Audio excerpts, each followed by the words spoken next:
మాతృదేవోభవ. నేను మీ శ్రీధర్. నా cell number 9295909819. ఇప్పుడు మనము 1వ తారీఖు జూన్ నెల 2025 నుండి 15వ తారీఖు జూన్ నెల 2025 వరకు, అంటే ఈ 15 రోజులు, దీన్ని పక్షము అంటారు. 15 రోజుల్ని అంటే భాగము అని అర్థం. పక్షము అంటే భాగం అని, ఒక పక్క భాగం అని అర్థం. ఒక నెలలో రెండు పక్షాలు ఉంటాయి, 2 భాగాలు చేసినట్టయితే.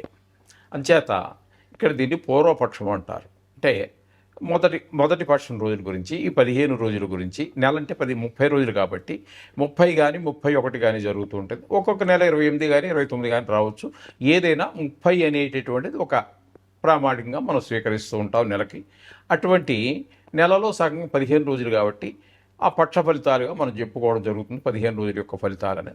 ఇప్పుడు మనం 1వ తారీఖు నుంచి 15వ తారీఖు జూన్ నెల 2025 వరకు ఈ పక్షంలో, అంటే ఈ 15 రోజుల్లో గోచార ఫలితాలు ద్వాదశ రాశుల వారికి ఎలా ఉంటాయనేది మనం సశాస్త్రీయ పద్ధతిలో తెలుసుకోబోతున్నాము. ఇందులో అతిశయోక్తులు కానీ, లేదా మిమ్మల్ని ఇంప్రెస్ చేయాలి, లేకపోతే ఈ హెడ్డింగ్ చూసేసి మీరు ఖచ్చితంగా చదవాలి, నాకు ఇన్ని వ్యూస్ రావాలి, ఇంతమంది సబ్స్క్రైబర్స్ రావాలి అనేటటువంటి ఏ విధమైనటువంటి స్వార్థపూరితమైనటువంటి ఆలోచనే లేదు. మీరు సశాస్త్రీయమైనటువంటి విశ్లేషణ కావాలంటే చూస్తారు, మీకు నచ్చితే సబ్స్క్రైబ్ చేసుకుంటారు. నేను సబ్స్క్రైబ్ చేసుకోవడం కోసం మిమ్మల్ని నేను బతిమాలక్కర్లేదు.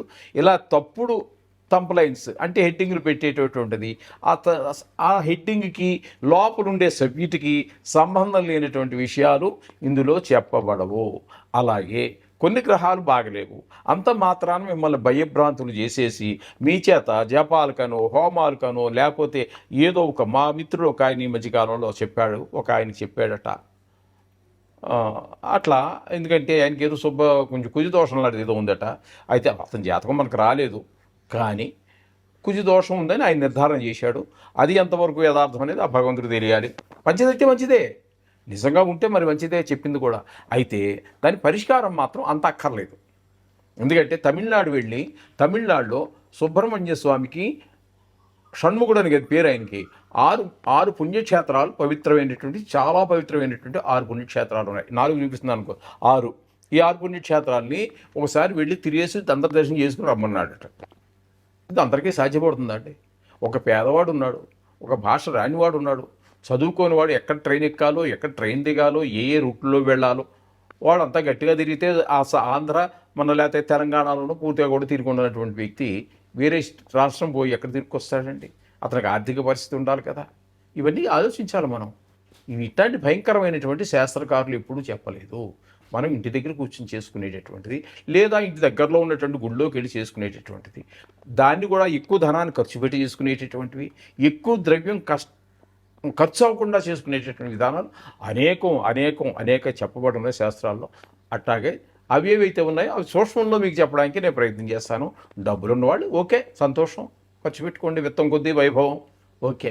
ఇప్పుడు మనము ప్రప్రథమంగా వృషభ రాశి వారికి 1వ తారీఖు జూన్ నెల 2025 నుండి 15వ తారీఖు జూన్ నెల 2025 వరకు గోచార ఫలితాలు, ఈ పక్షం రోజులు ఎలా ఉంటాయో సశాస్త్రీయమైన పద్ధతిలో తెలుసుకునేటటువంటి ప్రయత్నం చేద్దాము. అందులో భాగంగా మీకు వృషభ రాశి వారికి రవి యొక్క సంచారము జన్మ ద్వితీయ స్థానాలలో సంచారం జరుగుతున్నది. జన్మంలో ఒక 14 రోజులు సంచారం జరుగుతున్నది. ద్వితీయ స్థానం అయినటువంటి మిథునంలో ఒకే ఒక్క రోజు సంచారం జరుగుతున్నది. ఏది ఏమైనప్పటికీ కూడా, అంటే ఇక్కడ ఏంటంటే మీకు రవి సంక్రమణం జరుగుతున్నది కాబట్టి 15వ తారీఖునే మనం చెప్పుకోవాలి సంక్రమణం జరిగేది కూడాను. 14 అని చెప్పుకోవచ్చు, 14 అని చెప్పుకుందాము. అయితే ఇక్కడ జరిగేటటువంటి పరిణామం ఏంటంటే జన్మంలో కానీ ద్వితీయ స్థానంలో కానీ అంటే వృషభంలో మనం చెప్పుకుంటున్నది వృషభ రాశి ఫలితాలు జన్మమైనటువంటి వృషభంలో కానీ ద్వితీయమైనటువంటి మిథునంలో కానీ రవి యొక్క ఫలితాలు శుభప్రదమైన ఫలితములను ఇవ్వజాలదు.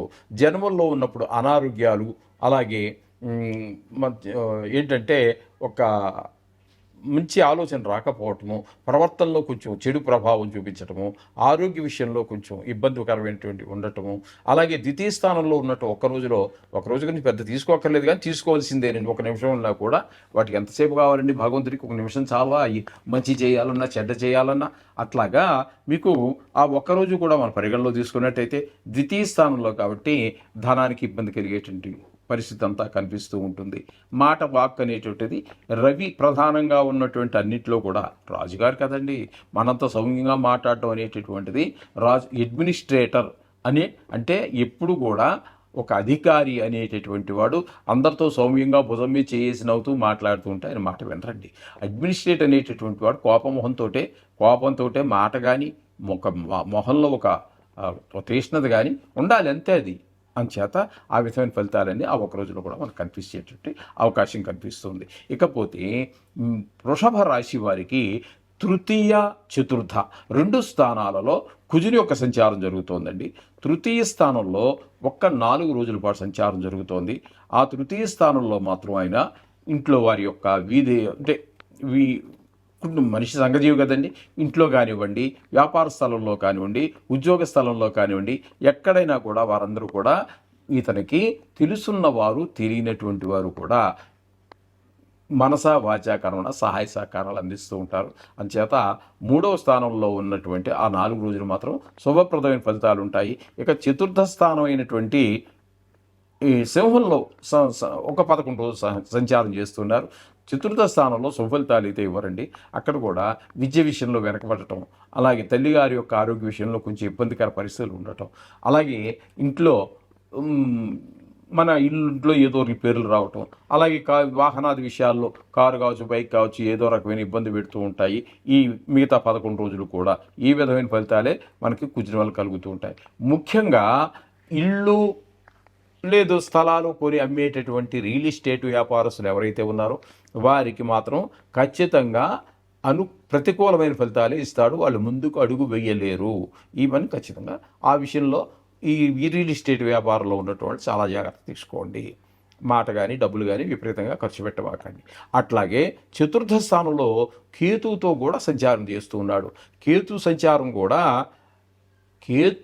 కుజవతో అంటే కేతు కుజుడు లాంటి ఫలితాలే ఇస్తాడు అని చెప్పి శాస్త్రం చెప్తోంది. కాబట్టి ఈయన కూడా మీకు రియల్ ఎస్టేట్ వ్యాపారంలో వాటిలో ఉండేటటువంటి వారి జీవనం గడిపేటటువంటి వారికి ప్రతికూలమైన ఫలితాలే ఉంటాయి కానీ అనుకూలమైన ఫలితాలు ఉండవు.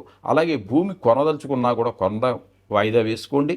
అలాగే చిన్నపాటి రిపేర్లు ఉంటే చేయించడానికి కూడా ముందుకు సాగవండి. వాడు డబ్బులు తీసుకెళ్తాడు, వచ్చేస్తాయి, ఇంటికి వెళ్ళి గడ్డపారు తీసుకొస్తా సార్ అంటాడు, అంతే. మళ్ళీ 15 రోజులు కనపడ్డా మీకు. అంచేత అటువంటి వాటి విషయంలో రిపేర్లు అవి కూడా కొంచెం వాయిదా వేసుకోవటమే మంచిది.